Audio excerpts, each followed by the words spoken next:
আসসালামু আলাইকুম ওরহমতুল্লাহ ওবারাকাতু। সবাইকে প্রীতি ও শুভেচ্ছা জানিয়ে শুরু করছি আজকের ভিডিও। আশা করি সবাই ভালো আছেন আর সবাই ভালো থাকবেন সেই প্রত্যাশা সবসময় রাখি। তো আজকে আমরা দেখব মাইক্রোসফট ওয়ার্ডের কিছু উপকারী টিপস।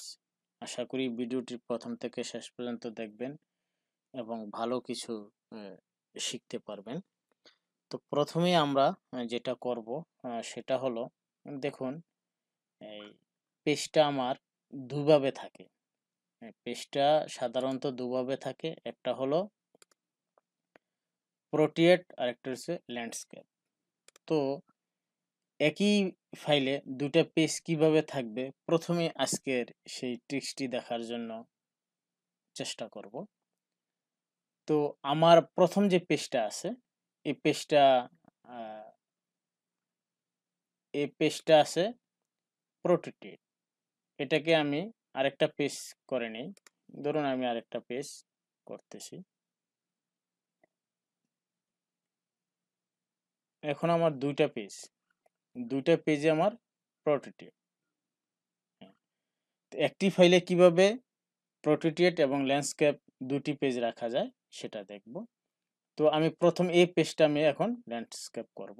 তো দেখুন আমি কোথায় যাব, পেজ সেটআপে যাব।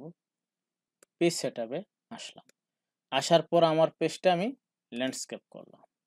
ল্যান্ডস্কেপে আমি ক্লিক করলাম। দেখুন, ক্লিক করার পর একটু লক্ষ্য করুন, উপরে অ্যাপ্লাই টু এই জায়গাটায় আমরা সেট করে দেব দিস পয়েন্ট ফরওয়ার্ড। এটাকে ক্লিক করে দিলাম। এখন দেখুন, ক্লিক করলাম, এই যে দেখুন উপরের পেজটা আমার পোর্ট্রেট আর নিচের পেজটা হলো কি ল্যান্ডস্কেপ। এখন আপনি এটাকে সেভ করলে এভাবেই থাকবে। আশা করি টিপসটি সবার চমৎকার লেগেছে। এরপরে আমরা যেই টিপসটা নিয়ে আলোচনা করব সেটা হলো, আমি একটি টেবিল নিচ্ছি। ইনসার্ট থেকে আমি একটি টেবিল নিচ্ছি। ধরুন এই টেবিলটাই আমি নিলাম। এখানে আমি লিখলাম, এখানে ধরুন আমি লিখলাম DSAK ঢাকা। তারপরে আহ, তারপরে আমি লিখলাম গাজীপুর। গাজীপুর তারপরে লিখলাম বরিশাল।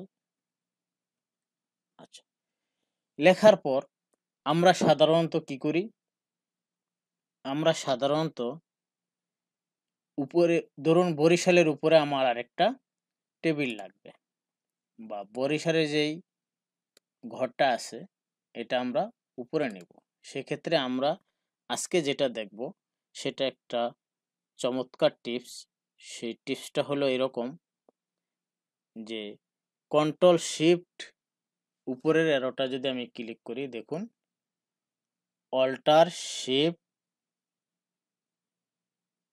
উপরেরটা ক্লিক করলাম।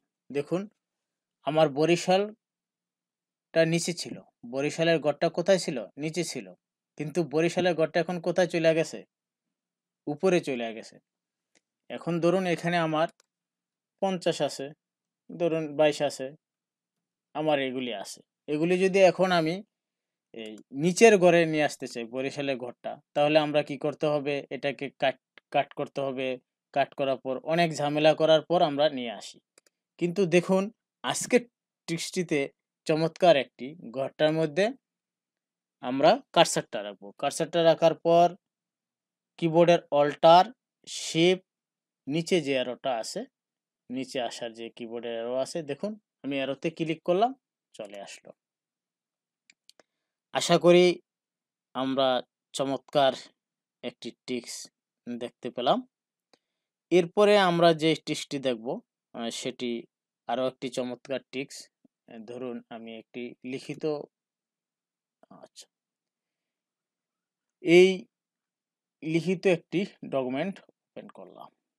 ওপেন করার পর আমার এই যে দেখুন ডিপেন্ডিং অন, আমি আপনাদের বোঝার সুবিধার্থে একটু বড় করে নিচ্ছি, একটু বড় করে নিচ্ছি।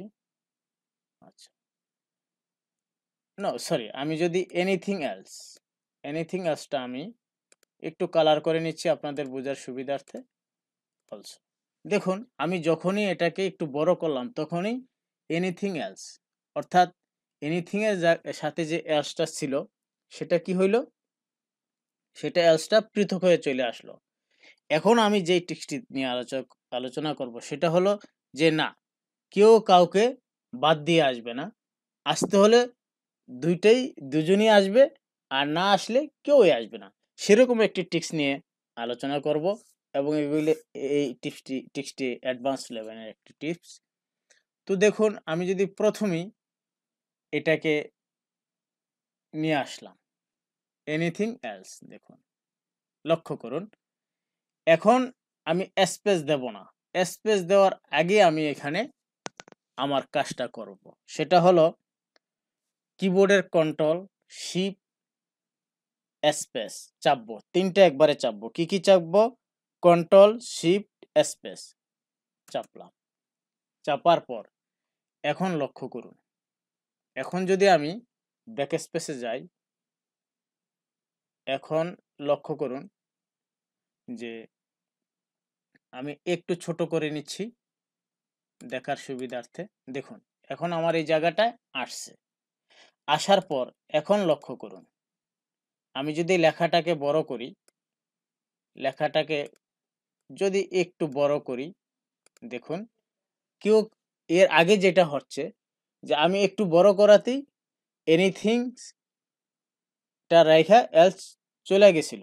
এখন কিন্তু তা হয়নি, আমি যখনই কাজটা করলাম তখনই সে কি করলো, একত্রে চলে গেল। অর্থাৎ আপনি ইচ্ছা মতো এটাকে আপনি সেট করে নিতে পারবেন যাতে কেউ কাউকে কোনো কারণে হয়তো দেখা গেল যে আমার এটা খুব দরকার, যে এটা এলসটা ওদিকে থাকতেই হবে এটার সাথে।